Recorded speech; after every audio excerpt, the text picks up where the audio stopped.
a better contract really believes, which is we need a strong labor movement in New York City. And so, the divisiveness, the pitting of one union against another or one group within a union against another, that has to end because that kind of divisiveness impacts the power of the union. So, I believe the power of the union is its people, not the president. The president's job is to serve the people and, uplift the people and, push advance the interests of our members and, the system we serve.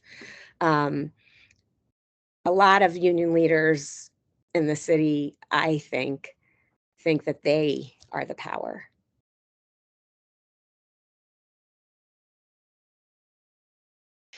So Staten Islander News is here today with Amy Arundell. For 34 years, Amy Arundell has been a part of the New York City public school system. She was a middle school teacher, a delegate, and a chapter leader in one Bronx school. She became a teacher center specialist in another. For 21 years, she has been a proud representative working for the United Federation of Teachers, also commonly known in New York as UFT. She was mentored by the strongest and most principled UFT representatives and surrounded by brilliance and dedication. She was honored to be a UFT representative, and she was dedicated to the cause of public education and the cause of labor. So good afternoon, Amy. It's good to have you with us. Good afternoon. Thanks for having me. So the first question I have is, can you tell us about yourself and why this election is important? Well, I am a teacher first and foremost, and although I'm not in a classroom every day, I still consider myself a teacher, and I am an activist. So I want to make the school system, schools, working conditions for teachers and other members of our union better, so that students benefit mostly from those improvements. This election is very important because of the kind of moment we're in New York City, particularly around labor contracts and benefits and pension. And unfortunately, over the last few years, the current leadership of the UFT have made, you know, top-down decisions without really engaging the membership in those decisions that have very possibly negative consequences. And I've also seen over the years of my time as a UFT rep an erosion of working conditions where, it just seems like more and more is added onto our members' plates without consideration of whether or not those things that are added are helpful. Is this what a teacher should be doing? Is this what a para should be doing? An OT, PT, that kind of thing, along with kind of a intrusion on the work-life balance. So people are getting more and more work added on to their workload, but they're not getting additional time, and they're certainly not getting compensation, and what they're being asked to do ultimately doesn't serve students. And that has not gotten better over the last 20 years. That has gotten worse and worse. So in this moment, we really need leadership at the UFT who are willing to be bold, to say no when we have to say no, to be creative about our resistance to things, be at the table with solutions that are real and that work. And we need to mobilize our members differently. Our members are they feel very unempowered, very much at the mercy of the system, sometimes of their principles. And that lack of feeling powerful is reflected in the ability of the union to really demand better and say no, because ultimately, can we get our members to rise up? And right now we can't, because they feel very powerless, and the message from leadership is kind of just do what we say, whatever we decide is in your best interest, and you should accept that. Okay. And what do you feel is the best way forward for the United Federation of Teachers? We have to build power uh, at every level. Um, we need to start in schools and work sites. I talk about schools a lot because most of our members are school-based, but we do have members who work in Department of Education offices and serve students in different ways. But essentially, we need to recapture our autonomy. We need to have a voice. We need to be listened to. We need to be in our schools where people respect us and understand that we have expertise, we're well educated, we know what we're doing, and we have to exercise power in our schools. And by exercising power in our schools, that then kind of works its way out. You know, if schools are standing up for themselves within a district, then a district stands up for itself within a borough, and then the borough stands up for itself within the city. So the idea that we the members actually can make change in our spheres of influence, that's where I would like to start, because I've seen that work. I was the Queensboro rep for 6 years, and we mounted many successful campaigns, both school-based and borough-based, where teachers and other UFT members really stood up for themselves and made important changes and gains for their schools or their districts. So that's that's where I really want to start. I want to really build power within our union membership. Oh, nice. So, what is your organization or your candidate platform, and how is it different than the current one? Fundamentally, we are a member driven slate. The candidates who are running in a better contract are committed to putting members at the center. And what member driven means is that the work of the union leadership is to create the conditions and the circumstances for members to successfully advocate and get the things that they need and the things that their students need. So it's member driven. So that means we want to hear what members have to say. We want to determine priorities based on what members are telling us should be priorities. We want to make sure what we are organizing around is aligned with what the people who are working in the schools and work sites say are important. And we are going to be our leadership wants to be the vehicle for our members to exercise their power, to be treated with dignity as working people, and to make our schools and work sites function in the best interests of students. Um, so that's the big difference. Right now, our leadership makes decisions and then tells the membership, these are the decisions we've made, and these are why these are good decisions. And you should trust our decision making because we know, and it's well intentioned. I don't think anybody's like sitting down and saying, I want to do things that are terrible. There is a very big disconnect between what leadership identifies as important and what members are feeling in their schools and work sites. So that's the flip. That's what we are dedicated to doing, is listening to members and facilitating their power and, their expertise and their ability to make change within the system. Okay, cool. And so basically, what do you think is the most important thing for teachers and others who are voting in this election to know? We do not plan to take no for an answer.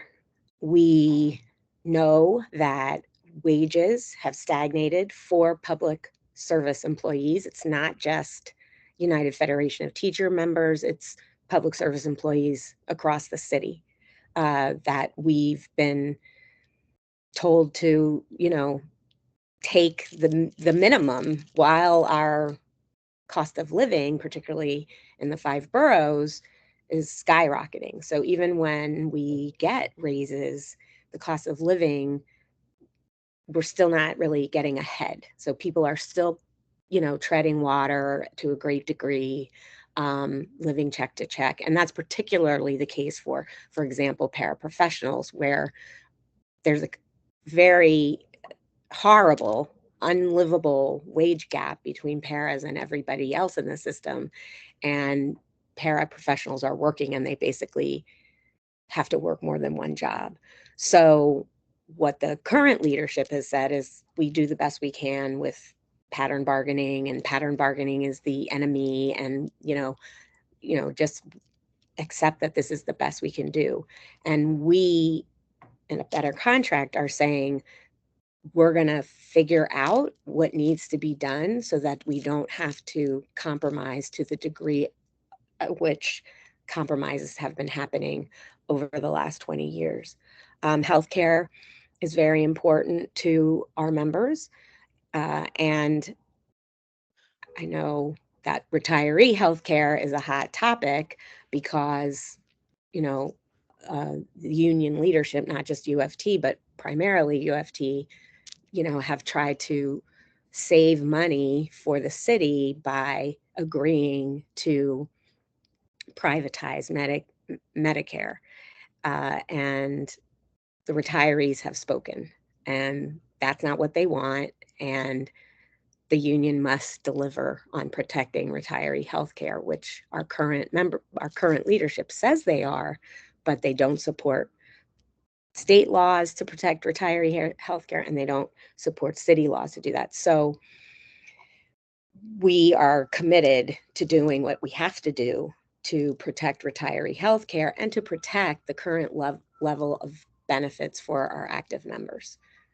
And we are dedicated to, strengthening our pension system. Again, taking bolder action, and making and really unleashing the power of our membership to communicate to the people in Albany that, tier 6 is unacceptable, and there's a lot of good reasons why it's unacceptable, not just because people have to work till they're 63, but questions about whether or not, in our particular profession, that's helpful to students to have people working for 45 years and at 63. So, um, those are the priorities of our members. And after those 3 priorities comes working conditions. And working conditions we can work on both through negotiation, but also through exercising power and enforcing our contract in a more strenuous way. And so those are the things that we're going to start building as soon as we're elected. Okay. And then I know, like what you were mentioning about retirees, which should be retired healthcare workers, retired teachers, retired firefighters, and police, and all of that stuff as well. But seems like you guys have more of like a forward-thinking kind of put that into the contract kind of thing, where like putting the health, because one of the biggest issues with the healthcare benefits was that it was in the contract. They were contractually obligated, which is why they won every lawsuit. In some of the lawsuits, in a unanimous decision for Marianne Pizzatola's group. So how does that get changed so that it's not in danger of being taken away? The healthcare benefits that the retirees did earn and were expecting, and now they're kind of trying to change things after the fact. How do you prevent that, from happening to retirees in the future? Well, the first thing is the union should say no, because these things are negotiated. So it's not just like the city woke up and was like, we're going to do this to retirees. And, they engaged in negotiations with union leaders and union leaders agreed. So the first thing we're saying is we will not agree to that. Now, what does that mean? Well, there are things that our president agreed to that are in the contract that we have to figure out how to fulfill or renegotiate, which is like this billions of dollars of savings in perpetuity for management. So that's one side. One side is saying it's not our job to save the city money. Now we can talk about maybe how to work together, but not at the expense of members. So that's the first thing. And then the second thing is that there is a bill in the city council 1096 that would protect retiree health care. And currently this union and DC 37 do not support that bill. And that's very odd to have your union saying, well, we can't support that bill because it will interfere with collective bargaining, which says to me that union leaders are saying that healthcare is a bargaining chip. And if it's a bargaining chip, it means you're willing to compromise on it, which means you're essentially selling off something that we already have, potentially either to get something or to maintain something. Because that's, I think, what's bothering people a lot is that we're trading off retiree healthcare supposedly for raises for in-service members, but the raises don't feel like raises. Mhm. And so what did we get out of that? So I think there should be a law. I think that there should be that kind of safety valve where a union leader who might be making a bad decision wouldn't be able to do that. There was also a bill in Albany that was a similar kind of protective bill. And it's my understanding that the UFT lobbied the state AFL-CIO, who then put pressure on the politician who was sponsoring the bill, and he dropped his sponsorship, and the bill is now dead. And that's essentially, again, um, union officials saying it's more important for me to have a bargaining chip than it is for retirees to have health care. And so it really, I think it speaks a lot about priorities and values. And that's not our values. That's not the values of a better contract. Retirees should have what they have been promised, and we should not go backwards. We should only be going forwards. Right, right.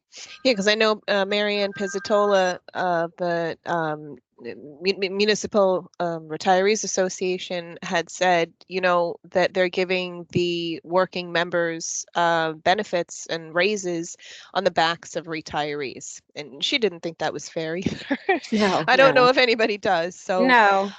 it seems pretty I guess self-evident and like the fact that those two laws didn't end up passing. I know that's been very upsetting to a lot of people who are in all different kinds of unions, not just teachers. Yes, yes. This is a Um, municipal labor question, and that is another thing that a better contract really believes, which is we need a strong labor movement in New York City. And so, the divisiveness, the pitting of one union against another or one group within a union against another, that has to end because that kind of divisiveness impacts the power of the union. So, you know, I believe the power of the union is its people, not the president. The president's job is to serve the people and, uplift the people and,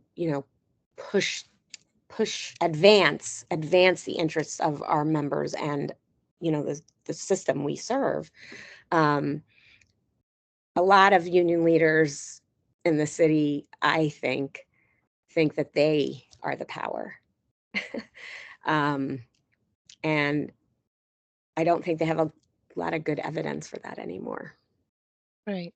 And we had actually interviewed for the all the from the archdiocese from their union, and actually they had said the same thing about paras, and they got them raises by not stopping fighting for that. Because, if you have the paraprofessionals like what you were saying, they're in the classroom, they're already working full time, 5 days a week, and they have to have another job because this is New York City.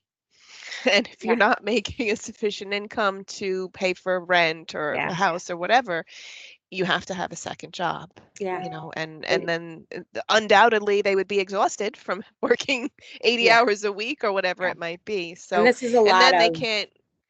this is a lot of single mothers. This is a group of people who are vulnerable, and they're really being, exploited, and it's having an impact on schools, because who's going to become a para if you could find another job with a higher wage that you wouldn't have to work two jobs for?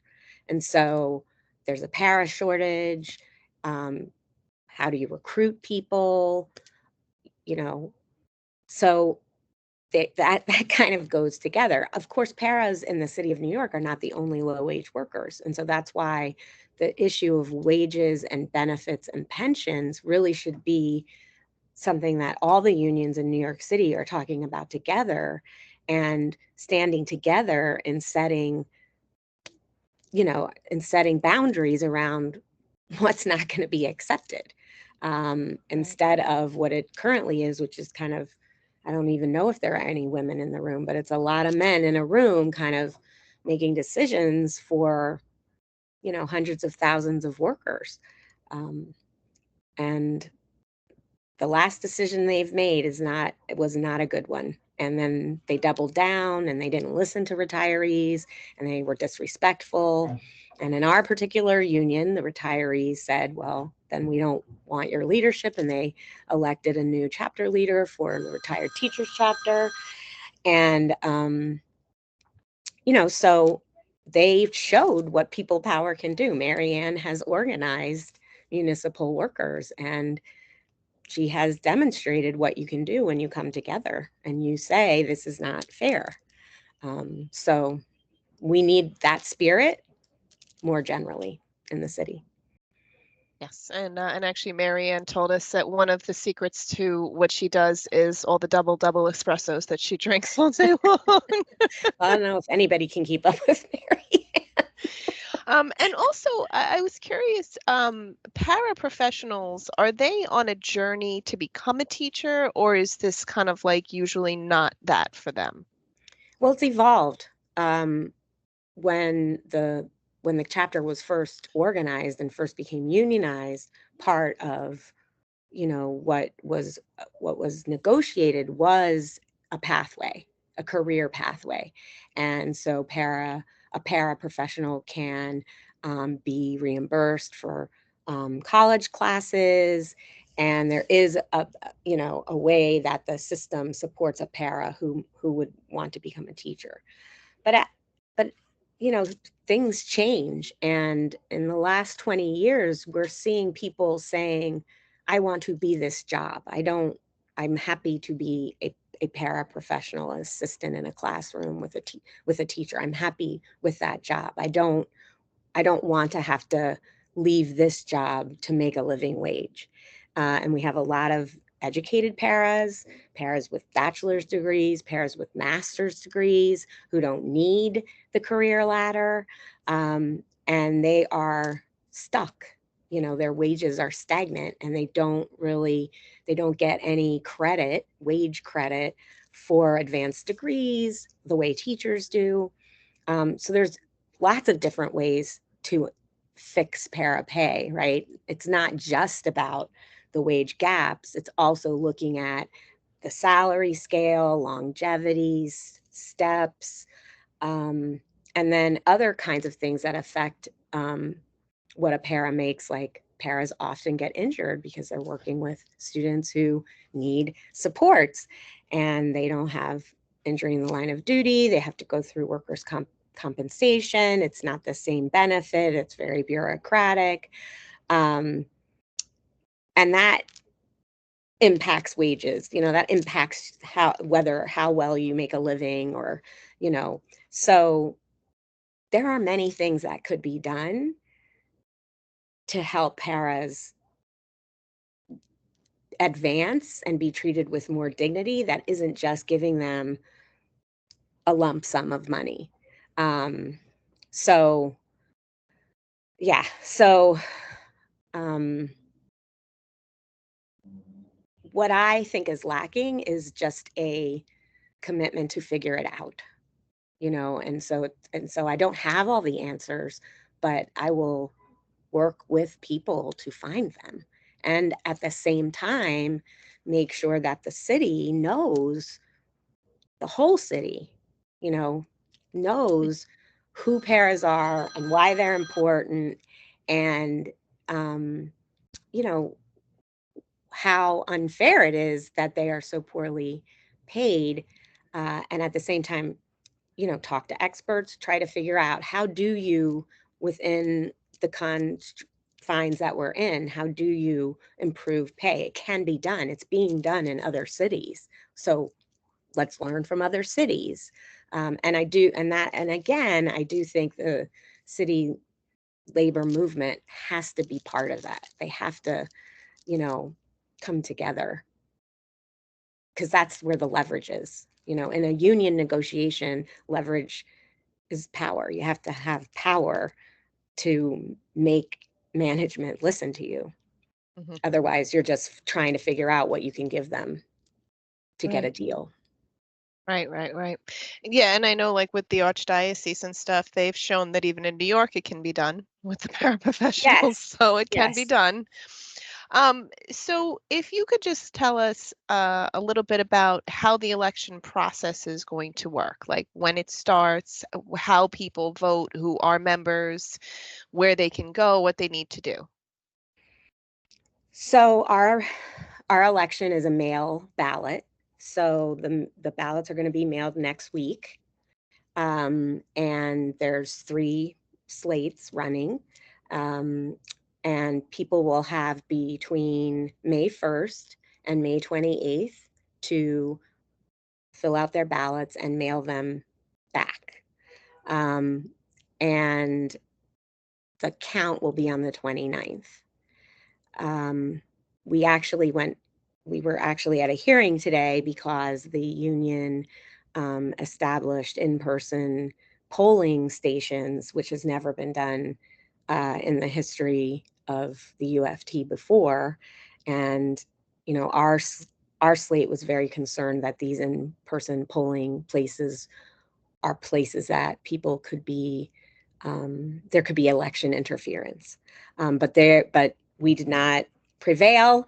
And so there will be um, opportunities for people to vote in person at the borough offices and at particular events in the month of May, which that information is, in emails sent to members via email, and it's on our website. So it's it's a very easy thing for people to kind of get the envelope and then forget about it, like I do that with lots of things.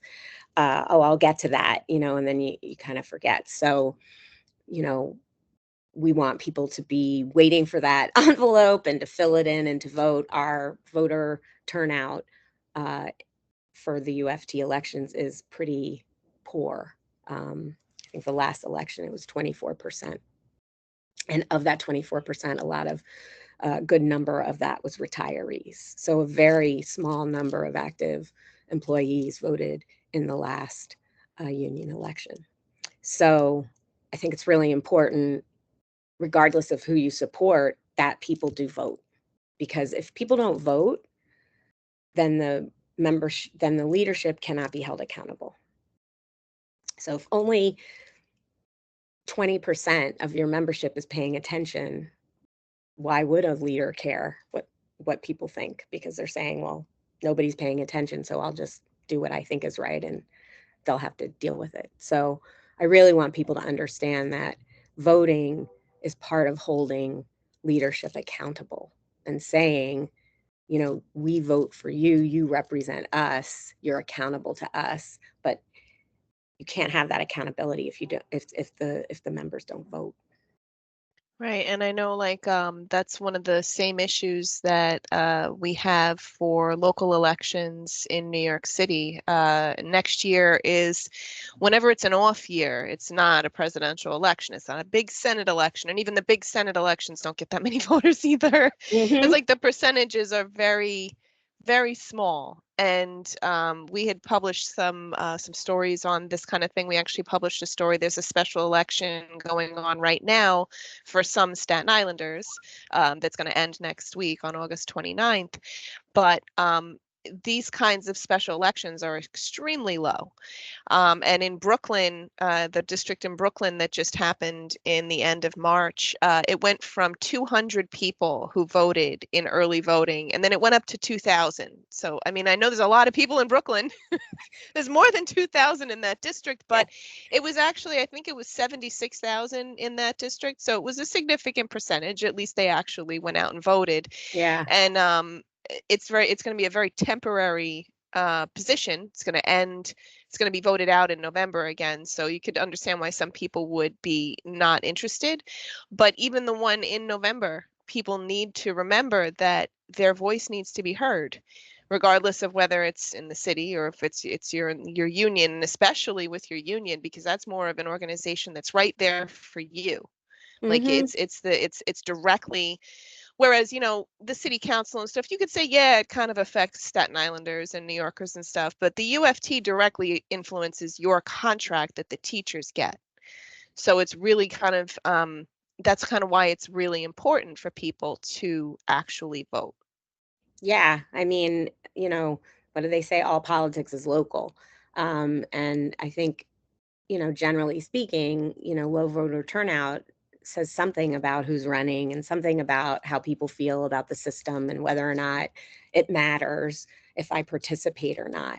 And so the question is, how do we create opportunities for people to exercise power where they say, oh, I do matter. Oh, look at this. I can, if I join together with my, colleagues in a school and we stand up for ourselves and we don't budge and we stay united. Look at this. We you can change the power dynamic in a school. And I think, you know, people haven't had enough of those experiences. And so you say to yourself, why participate? It doesn't really matter. And so it's really important for our slate that our members know that what we want is for members to feel powerful. And we know that if members feel powerful and members exercise their power, things will change. It sounds kind of idealistic, but I've seen it happen. I've seen it happen. Um, it takes, you know, courage but once you do something and make a change, you say to yourself, "Oh, what's the next thing I can change?" What, oh, we did this in our school, let's do that. Let's do this. And that, any attempt to exercise power changes the power dynamic. So um people often say to us, like, what's your plan, what's your plan? And I say beware of people who give you a 10-point plan, because you can say we're going to do this, this, and this, but if you don't have the people, if the people aren't empowered and you can't call on people to say, this is what we need to do to get this done, it doesn't matter what you say in your 10-point plan. You won't be able to get it done. And that's what we're seeing. We right now are at the mercy of management. It's what they're willing to give. And that's what, when you're in that situation, this is the kind of conditions you end up in, which is, Hmm. selling off essentially what other people have negotiated, you know. Right, right. Okay, and is there anything else that you would like to add today? Um, I would really want people to vote. I uh, I really want members to know that our goal as a slate is to bring our membership together and look for the things that unite us and don't divide us. That is something we've also been struggling with for a few years, kind of, representative of what's happening in the country.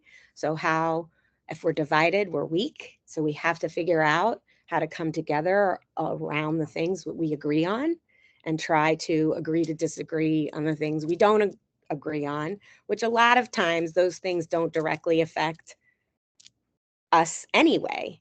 And so that's that's important to me, that we bring people together, and that's, and figure out ways to be united, and and then exercise that power of collectivity. Oh, cool. Well, we really appreciate you taking the time to meet with us today and kind of discuss this really important issues that are facing teachers coming up next month. Yeah. So I really appreciate you taking the time to meet with us. Well, thanks for having me. Really, I Sure, appreciate it as well. Have a absolutely. great day. Have a wonderful day. Yep, bye. Okay, bye-bye.